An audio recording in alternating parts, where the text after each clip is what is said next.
Find something you love and do it. You know, many people don't love what they do. A recent survey, this is shocking, found that 45% of Americans have job satisfaction. That means over half don't like what they're doing for a living. That's sad, and I urge you not to be one of them. You'll find that when you do something that you're truly passionate about, even the ordinary things you do seem worthwhile and have a sense of purpose. And you'll do them with enthusiasm, compassion, and excellence. Your career should be more than a paycheck, and I know for this group it will be. This lesson is fundamental to your happiness, and I was fortunate that I took it to heart during my own college days. Lesson number 2, look out for your own careers. I learned that you can't assume that people you work for are aware of all your good work. It taught me a valuable lesson when I was younger, that you need to speak up and tell people all the good things you do. I learned that you need to take personal responsibility for assuring that those around you recognize your accomplishments and the contributions that you've made. But there are also ways to do that without being a bragger, and I'm sure you'll know how to do that.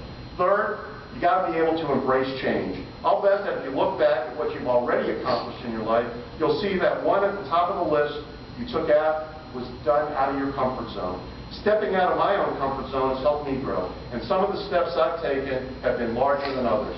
A funny thing happens when you enter a new, challenging environment outside your own personal comfort zone. Your world grows, and before you know it, this new place starts to feel comfortable. That's when you know it's time to raise the bar again and look for that great new challenge. Number 4, be true to yourself. There's no one right to be a professional. There are many ways, each as distinctive as you are. If you're sitting in this room today, one thing's for sure, you have tremendous potential. We've already identified that. You've already been blessed with a lot of work, including our own particular strengths and our individual styles. Ultimately, this is what's going to become your personal brand. It's the foundation of what others think of you when they hear your name. As I progressed in my career, I knew I had to use my skills and experiences in a way that was natural for me, or I wouldn't get very far. So be true to what makes you, you, and don't change. Oscar Wilde said this way, be yourself, everyone else is taken. You can be that person now and in the future. Number 5, have a mentor and be a mentor. Mentoring relationships are especially important in public accounting and professional services because they include far more than just teaching someone how to apply accounting skills. That's not what it's all about. There's judgment to be honed and leadership skills to be developed. I know mentors who pass their success forward to me have been absolutely critical in shaping my career for these 35 years. So I urge you all to find a mentor, someone who cares about you as a person, is interested in your success, and provides a perspective that you may not have considered. But that's only half the equation. I also urge you to be a mentor. I think you started that already. You don't have to be an experienced professional to take on that role. There are so many young people on your campus, in your hometowns, in your communities who need guidance and the knowledge of someone who cares. Someone to whom your experience seems vast, even at your early age. I suspect some of you are already taking a chance to take on something of a mentoring role this week. I heard a lot of stories just a little while ago. Especially if you put yourself in the shoes of one of those kids that you work with today. Always keep that in mind. Number 7, seek feedback and new ideas. To grow, you need to be honest and open about your abilities. Whether you solicit this feedback or you receive it as part of a performance review, try not to be defensive. Just listen. Assume it's honest, constructive, and impartial. The point is, the more you can absorb, the more you're going to grow. And the more you grow, odds are, the higher you're going to rise, and the happier you're going to be. Number 8, keep building your skills. As I said earlier, chances are you can have many more jobs than previous generations. However, certainly more than me.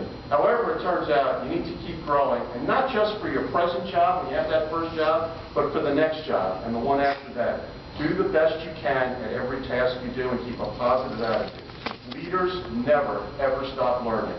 In other words, if you're asked to make photocopies, make the best photocopies a partner ever saw. It really works. Number 9 is giving back. Do I even need to mention that to this group? We know you want to give back. We also know that your generation has been raised to give back and that you expect the same from anyone that you associate with. Don't ever lose that quality. Giving back reminds us who we really are as people and what really matters. And as I've discovered, it pays dividends in every part of your life. And finally, the last one, refresh and reflect. Chronic overwork can make you sloppy and irritable and just plain ineffective. This explains why a good career-life balance is so critical, but it's hard. So take time for yourself and others. Volunteer, join a club, travel, but take time to step back and reflect about what you really want in your life and your career. Downtime is time well spent. Believe me, you're never going to regret it. So I'm going to leave you with this positive news. In this year, 2012, Deloitte's going to hire 18,000 people into our firm, 6,500 full-time employees and interns from about 400 U.S. campuses. In fact, Deloitte is one of the largest campus employers in the entire country. Should you join us full-time after college, my promise to you is this. For as long as you stay with Deloitte, we'll make you more capable and successful professional, and we will enhance your career. I can't promise my advice is going to make you rich or famous in your field, but I can promise that you're going to be happier, more plugged in, and hopefully more successful. We sometimes say that Deloitte is where leaders thrive. It's in our DNA. You've shown your leadership potential by just being here in Memphis this week. Thanks for listening. Hope you have a great maximum impact experience.